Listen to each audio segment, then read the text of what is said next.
Morning, everybody. Hope you're doing all right. And welcome to joining us for the EGP Learning Podcast. This episode is just myself. Andy's feeling a little bit unwell, so unfortunately he's not able to join us. And we're going to talk about some amazing things. So firstly, wishing Andy, hoping he feels well soon. Hope you've all had a good week. It's been interesting the past couple of weeks. Obviously, the kind of whole coronavirus thing is building up again, unfortunately, in several areas now, looking at going into potentially tier 3 lockdowns, all that kind of stuff, and it's getting interesting out there, isn't it? That's unfortunate. But I guess a couple of things have happened over the past few weeks, and just to update you with what's been going on and how things are and stuff. From the EGP learning perspective, we've had some really amazing episodes that come out. So we recently had one talking about the 5 top shortcuts for Zoom and how to use those effectively in general practice. And particularly, I know that's had a lot of traction and a lot of people have been interested in that. That was hotly followed up by Andy's episode last week, where he talked about the negative aspects of video conferencing and meetings and that kind of stuff, and also how you can overcome some of those challenges. And if you haven't seen that episode, I would really recommend having a look at it. It's got some amazing concepts and tips and that kind of stuff to hopefully make your meetings a lot more effectively and try and prevent that whole Zoom burnout thing that many of us are probably feeling. And then just a few days ago, I kind of gave you my top shortcuts for using System 1. So as many of you know, I'm a bit of a System 1 nut, love it, absolutely find it really effective and things. But there are ways that you can make it work a little bit better for yourself, and particularly using keyboard shortcuts to speed up the way that you engage with it as a clinician or as an admin or whatever. Can be really helpful and effective. And so definitely check those out. In addition, past few days, I actually had quite a few presentations that have gone out. So I did a presentation for Kagora, or Pulse Today, as many of you know, in terms of their management in practice series. Hopefully you guys found that useful in terms of what's coming next for general practice. And also myself and Dr. Ed Pooley from 10 Minute Medicine did our remote consulting webinar a couple of days ago, which was really well received. The feedback has been amazing. So thank you everybody who attended and enjoyed it. I hope you found it as useful as you commented on the feedback and stuff. And also thank you for PCN Leatherhead, who joined us specifically for that as their practice learning time. And again, the comments have been amazing. So I think, you know, if people are interested in that, let me know. More than happy to help out and stuff. And there's links to all those kind of things down below in the show notes. So feel free to check those out. And speaking of things that have happened in the past few days, so we've got a couple of things we wanted to cover in this episode. So firstly, congratulations to all the winners of the Htn Awards. So this was on Thursday. Htn is a health tech newspaper that has actually in the past sponsored our episodes and that kind of thing. And they've been doing some amazing work, and they kind of had their awards ceremony for the year to kind of commemorate, you know, some of the amazing things that people have been doing out there in terms of health technology and tech. And, you know, there were some pretty cool ideas and prospects and things. And they had some amazing people deliver the awards as well, because we're kind of virtual. It's hard to get everybody into a room. So they had, you know, people giving videos, and slight declaration here. I was one of them. So I gave the award for the best health tech startup, and that went to Celsium. So congratulations to those guys who came up with an idea of having a wearable that you can monitor your core temperature. Clearly applications in terms of monitoring patients for sepsis, and I guess potentially as well right now with COVID being rife and everywhere, how that works for COVID and stuff. But I also wanted to give a special shout out to one of the other group winners. So this was for the best health tech team. And the reason why I wanted to mention this is because it's to one of our local team members as well as a Connected Knot, an amazing group of people who have been doing loads to try and help particularly patients and practices understand how to use digital effectively. So they got the award for best health tech team. So congratulations, guys. Well deserved. I know you've been doing some amazing work across our area. I just wanted to give you a massive shout out. If you guys do want to check out the videos and stuff, again, links are down below in the comments and stuff, and feel free to have a look at those in the show notes and things. I guess main part of this episode we wanted to talk about was about how we can engage with people a little bit more effectively. So there's been a couple of things that have been happening in some of the PCN chats and stuff about people wanting to have better contact either with their own network in terms of the clinicians and the leads and that kind of stuff, or whether it's with the patients as well. And I think that's something that we sometimes find really challenging. I think some parts we do really well, and other parts maybe we could improve on. So we're going to talk today about how you can improve that a little bit. And I appreciate I don't have Andy here to kind of bounce ideas off, so I'm afraid you're going to get my perspective. We will probably end up redoing this. And actually, if you want to check out some of our earlier hints and tips, so we did something similar about a year ago, kind of talking about some of the free ways that you can create content and share that with people. Again, the links to that down below. But in terms of what we're going to cover, I'm going to basically go through all the various different ways that you can use tech and stuff to try and help with how people are communicating information. So let's just have a quick look. Oh, forgot to mention, if you are joining us live, feel free to say hi. So hi to Ed, who's actually joined us this morning as well, and saying hi. Hope you're doing well. Yeah, morning's going okay so far. So let's see how we crack on and things. I think when people want to have communications with various different groups and stuff, I think the first thing to figure out is who are you talking to? And the reason why I say that, the kind of message that you'll be putting out there, whether it's to your own clinicians or whether it's to your own network teams, whether it's to patients, will be different, because the value that you're giving to them from that message will be completely different. I know many networks and stuff will be using things like emails and that kind of communication to communicate with their own teams, because emails, to be honest, easy. It's what everybody kind of uses, and that can be effective. Is it great? Personally, I don't think so. I have real problems with using email as a communication tool, because it's a great broadcasting tool. It's a great way of sending information to somebody and then just kind of forgetting about it. And in terms of engagement, it is not a useful tool at all. But if it's about broadcasting, about sharing information, actually, it can be quite effective, and particularly for things like newsletters and that kind of stuff, really effective. So if you are trying to give an update where people can just engage with it, kind of acknowledge it, and then potentially even keep it, store it however they want, it can be a really useful tool. But just sending a plain email doesn't really attract attention. It doesn't stick out in the mind. It doesn't, make people want to engage more with the actual content, because it's just block text and stuff. So there are things you could do to try and make that more effective, and using particularly things like email responders, so platforms that allow you to use email a bit more effectively. And I guess what I'm talking about here are the kind of newsletter driven portals and that kind of stuff. So things like many people probably have heard of things like Mailchimp and stuff.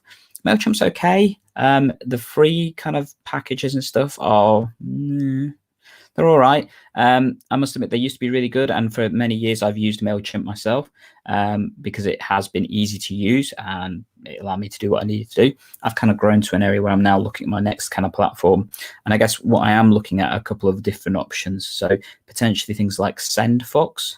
So I'll just give you a quick little look here. So this is SendFox. It's an interesting platform that allows you to do lots of really cool things. It's not too expensive, and actually, if you want, there's a link down below that takes you to a lifetime deal. That means you get access to this for life for about 50 quid, which is not the most expensive thing in the world, and it's pretty simple and easy to use. Alternatively, if you're looking for more kind of content methods of doing things, Pody is a really good platform. And this is what I've been using more recently to do a lot of the courses and kind of the educational work that I've been doing for the EGP learners and stuff. So some of you have probably seen this, and it's a great way of sharing information. As a fairly good email kind of platform, it's a bit simple, if I'm being honest, but actually that may be all you need if you're trying to do this, and has different kind of cost levels engaged with that. But there are a variety of other options. So there's things, like I said, like Lite are another good options, Convertkit, and all of those have free options that you can explore using if you're trying to send out information, for example, as newsletters or content blocks that people can engage with. And the reason why that's useful, that can be really good for your board in terms of your networks and that kind of stuff. It can also be really good for patients. And now it's important to remember, we're not trying to use these as a method of giving patient information. So the whole aspect of being confidential and that kind of stuff, that doesn't apply in the same way, because this is not for delivering medical information. This is about advocating for services of a business. That's effectively what, to a degree, PCNs and that kind of stuff are. They're about sharing the information. This is not to be used for clinical work in that respect. And they can be really effective. I mean, you can have some of the other principles in place, like autoresponders, that say that obviously this is not for medical use in that respect of finding health information, signposting people if they were to reply with autoresponders and that kind of stuff. But it can be a really good way of presenting information that's in an easy to understand manner for patients as well as for practices to share resources and information. And that could be things like signposting links to with your social link workers, health and wellbeing coaches being able to engage with wider audiences in terms of how they share the health information. exploring how things like first contact physiotherapy would potentially work, and then for resources in terms of self-care, for back exercises, leg exercises, that kind of stuff. Explaining how pharmacy reviews work with the new clinical pharmacist for networks and things, and various other ways that you're redeveloping stuff, giving out information about the changes in services that are happening, changes within your practices that are happening, and changes within the wider area that potentially are developing. So whether that's from a PCN footprint, from a ICP footprint, from an ICS footprint, or whichever footprint effectively you're looking at. And there's nothing to say you can't also share information from other areas, so social care, community care services, other providers and stuff, and bringing that information in to develop, because you will have people interested in this. You can use simple sign-up pages and that kind of stuff to help drive it, and that can be a really effective way of communicating with your patient populations about this method that's obviously being looked at. Alternately, you could create a blog. So that's not, another way that many people I think will probably feel relatively comfortable with. Text is something I think a lot of clinicians find easy to do and stuff. And as a result of that, they can find that effective for them. I must admit, I wouldn't be so keen on doing that. And the reason for that is that reading large portions of text nowadays is not how many people consume the internet, and particularly not people that are looking for how to do things more effectively. It just doesn't capture the intention as well as it used to. And I think there are better ways of doing that, and we'll come to those in a second. But if that was something that was interesting to you, then in terms of doing that, how are you going to do it? So things like WordPress or Wix are really good alternatives in terms of free websites and that kind of stuff that you can look at, and that can allow you to have a landing page for that kind of thing in terms of sharing that kind of information. So I think have a look at those kind of things. It's important to remember that it comes down to the message you're trying to share. So clearly, if you were trying to develop this for your network leads within your practices and stuff, having a blog may not be the best way of doing it, to be honest, because it's going to be long form content typically that is harder for them to engage with, and potentially more work for you to do in terms of developing and obtaining that. Whereas if it was for patients and something that you wanted for more public facing that you could share with other people, maybe it might work a bit more effectively. So morning to Mark McCartney, hope you're doing well. And I know you put a question on there. So what is the best forum for local practice leads? In fact, let's put that on the channel, shall we? Here we go. What is the best forum for local practice leads, e.g. so prescribing and safeguarding, that kind of stuff? So this is when we're talking about forums within your clinical areas. I think if you're trying to share information within the clinical teams about how you're planning project elements, developing that kind of stuff, then absolutely available to us, MS Teams is probably going to be one of the better platforms to do this. So you can create separate groups within your areas. And because the entire general practice and NHS teams now have access to MS Teams, that would be a really useful way of developing that. So you can obviously have your network team, and then underneath that, you've got your various different practices you can create groups for. Across that, you can have different groups, for example, your first contact physios, different groups for your prescribing pharmacist teams, including your techs and that kind of stuff, where they can have their contained groups and develop kind of programs and that kind of stuff, how they're planning to do things. And I think that will work a lot more effectively if you're doing that. And that's for the discussion side of things. I think if you're trying to share information with patients about that, well, doing that just for those individual areas, I would be surprised if you have enough content to do that on a format, on a method that's regular enough to capture people's attentions. Combining that with some of the other things that I mentioned, like a regular newsletter, so an update in terms of how to medication changes that are happening. So I guess a really good example I can think of is a couple of years ago when the changes in terms of how prescribing for celiac patients in terms of gluten-free products and things happened. That would have been a really pertinent and useful kind of period to engage with patients. That's what I did in our practice, to advocate for some of the changes that were happening and share that information to patients and things.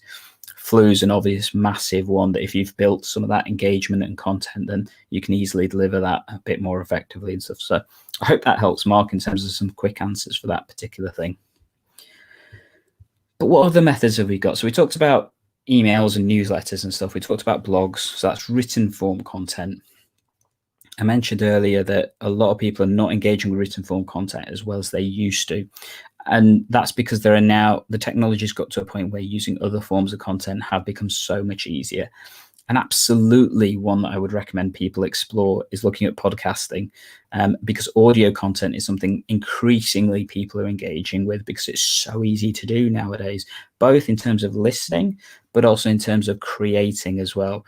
So you don't need big fancy equipment and stuff. Yes, if you want to have a high production value, if you want to try and aim for something that is going to be potentially income generating and all that kind of stuff, you probably need to invest some finance and stuff into it.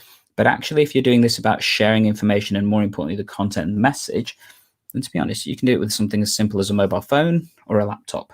And in terms of doing that, so there's a couple of platforms you may want to consider. So Anchor's a really good one if you're starting out, and mainly because it's completely free. So there's no hosting charges, there's no sign-up charges, nothing like that at all. It's just simply you can start creating a podcast, and it also has some of the basic editing techniques and stuff for you built into the platform, so you could create your own podcast. Why would you want to do that, you're saying? Well, I think if you're doing that to engage with your network leads, with your practice teams and that kind of stuff, that could be a useful way of sharing content for people in terms of updates, what's happening. And then there's that question of how often are you going to do that? I would suggest probably doing it weekly is probably a bit much for two people because it's a lot of content to do. And actually, would you have enough updates on that regular basis? But maybe fortnightly or monthly at the very least, possibly even 3 monthly, that kind of thing, would be a really effective way of just keeping people updated in terms of some of the changes that have happened. And also sharing some of the case studies that have happened as well. So particularly as some of these roles are trying to bed in and develop, sharing kind of the information about how that's gone in practice, how practice have adapted, and what kind of impact that's had for patients as well as for the practice in terms of what they've seen. And that can be a really useful way of doing that. I know that I've not been able to come across many PCNs that have developed using podcasting effectively, but a couple of things I would shout out to is absolutely the General Practice podcast has been one of my steadfast ways of understanding a lot of stuff about PCNs and how that develops. And a massive shout out to Ben Gowan, who runs that for Ockham Healthcare. Many of you, I'm sure, listen to that podcast, and it's an amazing one to listen to in terms of understanding primary care networks and that kind of stuff. And then there's the Business of General Practice by Tara Humphries as well. Really good content in terms of how to do a lot of the back office functions of general practice and things. And those are really useful podcasts and a great way of trying to share updates in terms of what's been happening. But I think podcasting could be really useful for patients as well, creating that forum of sharing information and creating that kind of local community aspect of how you want to basically continue what you're doing in the area and advocating that to patients. And it's a way that can be really easy to engage with. I think if you are doing that, I'd definitely suggest keeping it to short form. So just, up to about 15 minutes or so, because that's relatively easy to do, not too much work with the editing.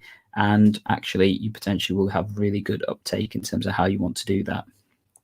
Alternative platforms, if you're looking for them. So the one I use for our podcast is something called Podbean.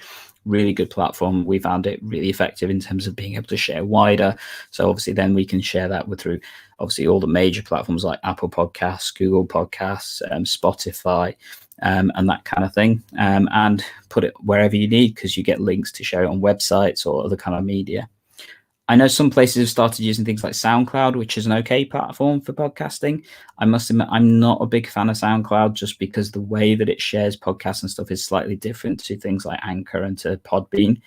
And actually integrating that with things like Apple Podcasts and Google Podcasts and Spotify, which are the three big distribution kind of areas for podcasting, and how most people will probably end up consuming a lot of their podcasts doesn't work as well. So it's important to remember that to use something that works effectively with that.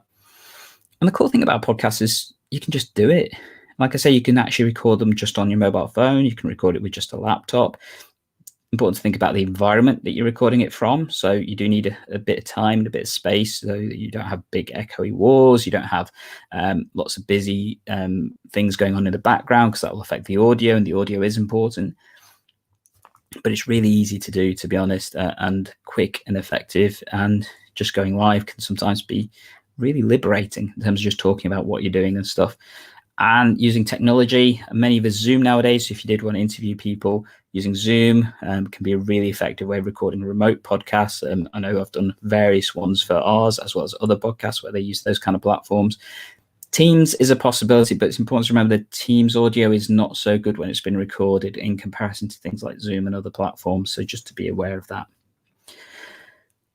Other places, though, are social media. And I think this is one area that many people may want to consider using in terms of how they engage with either their practices or with their patient populations and stuff. And you can do this in either way. I would probably recommend that most PCNs should have a social media presence of some sort. And if that was to be particular things, then the best options are going to be either Facebook or Twitter, just because it gives you some element of authority. And it also gives you some element of discoverability. So, many people, if they're trying to engage with you, will probably search for you first on social media, whether that's Facebook or Twitter or other platforms and things. And if you don't have them, it kind of raises the question about your validity to some degree, because it's a thing that we kind of expect most people to have nowadays, and particularly businesses as well, in a way of engaging with them. There have been some really good and interesting ones and successful ones, and I think how much time you spend doing that is clearly a question. And I think it's a great way of delivering and developing contacts, and also sharing information with patients. And I know during the height of the pandemic, I was using our particular a Twitter platform to engage with different people and trying to understand how some of the complexities of what we were trying to achieve within our network was being done. But it does raise some other challenges, and I'll come to those shortly. The question of what platform you use, well, to be honest, that comes down to who you're trying to speak to. So, for example, if you're trying to talk to your practices, there's not really much point in using things like Instagram or TikTok for those kind of things, because it's highly unlikely your practices are going to be using those platforms as well. If you're trying to engage with patients, actually it can be a really smart way of trying to do so, but also important to remember the type of message that you're sharing there as well, because it has to fit kind of with the platform's algorithms and how they want to share information and things. I think Instagram is potentially a useful one for engaging with patients. In particular, it's one of the fastest growing platforms out there, and very useful from a video and image based principle. And actually, you can still put long form content on it compared to Twitter, which is obviously a little harder to do, because if you want to put anything more than the 280 characters, you become quite limited. And then therefore you need a second place to back end a lot of that information on. So whether that's your website or something else, you will need something else if you're using Twitter for that method. However, for audio and video, Twitter could be really good, really short form content. So you're limited to, if you're doing video, up to 2 minutes and 20 seconds in terms of what you can share with people. And that can really focus your method of how you use it. Facebook is an alternative, and with many people using Facebook, many communities being on Facebook is potentially a really powerful way of doing it. But I guess one thing to remember, Facebook's algorithms are based very much on trying to drive engagement and groups and that kind of thing. And that may not be something that many networks are keen to engage with patients, compared to having a page. And having a page is not a problem. That's more like having your notice board on Facebook, but it won't do so well in terms of the metrics and stuff compared to other methods and things. So I think there's a variety of different options that people can engage with. If you are interested in finding more information about how to set up pages and groups and that kind of stuff, we've got lots of content that can access on the YouTube channel here with EGP Learning and stuff. And speaking of YouTube, I guess video is a really big thing to think about as well. So how you share the information you want to share. I know many areas, many practices, many networks are looking at creating information-based videos for their patients, for their practices, on how things are changing and delivering. It's actually quite easy to do. I tend to recommend going live for a lot of this, because it's a lot more forgiving. People will actually not mind if you make a mistake when you go live, and that's part of the joy of it. And the other benefit, you don't have to worry about editing, which is a big thing for many people, because actually it's a skill to edit videos down and have higher production values compared to going live and things. Facebook can be really useful for that, again, in terms of a live platform. And there's a couple of practices that use that really effectively. So I'll put a link down to a practice that's been doing that we talked to this time last year.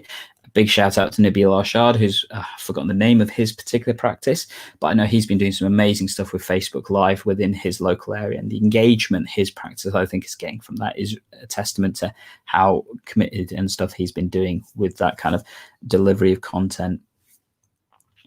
But it's a great way of sharing information, and YouTube in particular, it becomes a library of resources that's really effective. So I guess if video was the route you're going to take, I would really recommend considering doing YouTube, because you can then develop your resources. And I know for me, one of the things I've been doing, so we've created video guides of our PCN CMC hub for clinicians and stuff. We've had some of the things done for patients as well. And it's a great place to store things as well. One of method I've used within our network is I used to back end our meetings onto YouTube and under private videos, so they're not shareable. It's not publicly accessible. You can't find it by searching on YouTube. But then a really quick little hack for our meetings was always that people could then watch the content from there. And then in terms of how they wanted to consume it afterwards, watch at 1.25 or 1.5 speed afterwards on the playback, so they can get through the meeting content a lot easier. I think with MS Teams coming on board, and particularly the stream aspect of that, so that's MS Teams, a video platform, being able to use that is going to be more potentially effective, and there's particularly more people switch to using MS Teams for video meetings and stuff. I see that probably more as the future for that side of things, but it's still options. And I guess there's a question of how you make a lot more of this manageable for yourself. So one of the key things I mentioned is obviously trying to make sure that you can do this well. And if you're trying to do it well, one thing to remember is you need to be able to have regular content. Otherwise, people just forget about you. And that's not what you're trying to do. You're trying to build engagement and continuity for people. And by doing so, you can have real positive engagement. But in order to do that, you do have to have regular content so people can expect it. It's kind of like, when people used to have newspapers, when they got them every day, they were much more likely to read them rather than when they got them once a month, once a week. You're less likely to read the newspaper if you were to do that. And it's a similar principle nowadays when it comes to content that we get online. If it's content you're getting on a regular, anticipated basis, then that will work quite well for many people. But it's finding something that works for yourself as well, because it does take time. So I definitely recommend people set aside time for doing this kind of thing. So for a lot of the EGP learning stuff, I have set aside time that I focus on delivering and creating a lot of this content. I think if you're trying to do this for your network, for your practice area, that kind of thing, having set aside time that you can do that is really important. And another thing that's really important is having an accountability partner. So try not to do it yourself, because the challenge of doing it yourself is it's so much easier to give up. I'll give you my own personal story with that. So in terms of, I mentioned that for our network, I created a Twitter account and was doing quite well at engaging with that. COVID hit, and the chaos that came with it, although it allowed me engagement with other parties through the contacts that I'd had from that, maintaining the regular content to share with practices and stuff through that mechanism became really challenging, particularly since we increased our meetings within the network to weekly Zoom meetings, and then trying to create additional information to engage with the practice kind of seemed no point, because I was speaking to them anyway.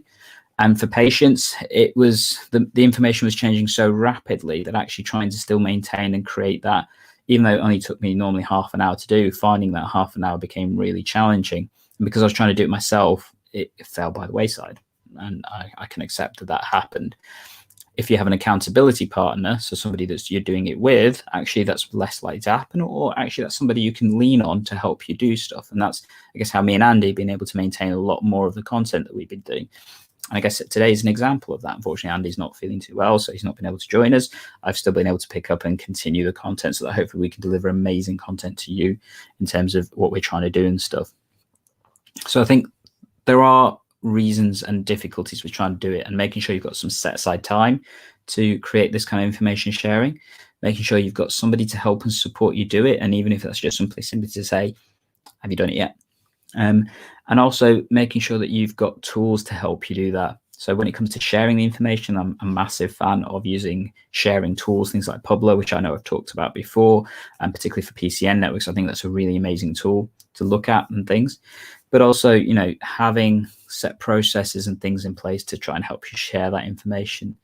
And remembering that a lot of the content that you're going to need comes from your meeting. So, in terms of what you've been doing in your meetings, just keeping an eye on, actually, somebody mentioned about how their social link workers had a really positive story. Is that something I can share with the network, whether that's the practices, whether that's the patients? Is that something that's useful?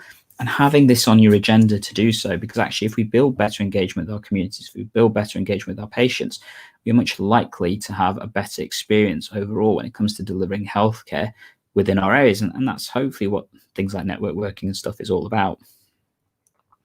So I hope you found a lot of that useful. I think there's a lot more stuff that we could easily explore and go into, and more than happy to help and support people if that's something they want to do. In terms of content creation, been doing it now for a good 3-4 years, and obviously we have lots of tips and tools that myself and Andy can help you with if it's something you want to explore. If it's just advice, more than happy to help with doing that.